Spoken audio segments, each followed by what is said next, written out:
संबंधित असलेले लोक, त्यांचे कार्यकर्ते असलेले लोक यांनी संघटित आर्थिक गुन्हेगारीचा एक नवीन नमुना तयार केलेला आहे, ज्यात पैसे फिरवणे, भ्रष्ट मार्गाने पैसे आणणे, जमिनी खरेदी करणे आणि त्या जमिनीचे प्लॉट करून विकणे.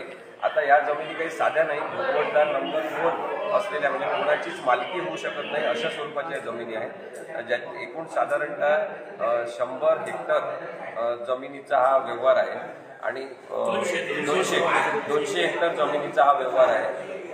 अंदाजे हा 200 हेक्टरचा असेल, याच्यापेक्षा जास्त जमीन असू शकते आणि साधारणतः 1000 कोटी रुपयांचा घोटाळा, आर्थिक भ्रष्टाचार झालेला आहे असं प्रथमदर्शनी जे पुरावे कागदपत्रे दिसतात त्याच्यावरून पुढे आलेलं आहे. आणि त्यामुळेच याच्यामध्ये गनीभाई आणि राम खाडे यांनी याच्यात अँटी करप्शन ब्युरोकडे बीड जिल्ह्यामध्ये तक्रार दिलेली आहे.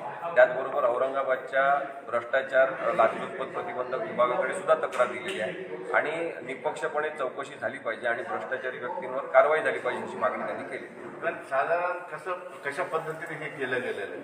बोगस कागदपत्र असतील किंवा बोगस लोक आपण याच्यात पाहू शकतो की भोगवटदार नंबर 2 असलेली जमीन, याचे कोणी मालक नसतात, तर ती एका विशिष्ट सेवा कार्यासाठी दिलेली जमीन असल्यामुळे वक्फची जमीन आहे आणि काही मंदिर देवस्थान ट्रस्टच्या जमिनी आहेत. याच्यामध्ये प्रभू रामचंद्रांच्या नावाने सुद्धा जमीन आहे आणि त्यांच्याऐवजी दुसऱ्यांची नावं पहिले खोटे चढवायचे आणि मग त्या लोकांना, आपल्या इच्छित लोकांना जमीन विकत घ्यायला लावायची.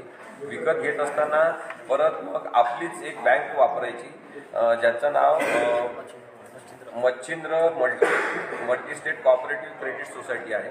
त्या आपल्या बँकेतून या लोकांना पैसे द्यायचे. त्यांनी ज्यांची पात्रता नाही, क्षमता नाही जमीन घेण्याची, त्यांनी करोडो रुपयाच्या जमिनीचे कॅशमध्ये व्यवहार केलेले आहे आणि त्यांच्याकडून मग जमीन फिरवत आणून ती आपल्याकडे कशी व्यवस्था करायची, अशी एक मोठी भ्रष्टाचाराची साखळी याच्यामध्ये दिसून येते आणि त्यामुळे यांच्यावर कारवाई झाली पाहिजे अशी मागणी करण्यात येते. हो, इथे सांगतो.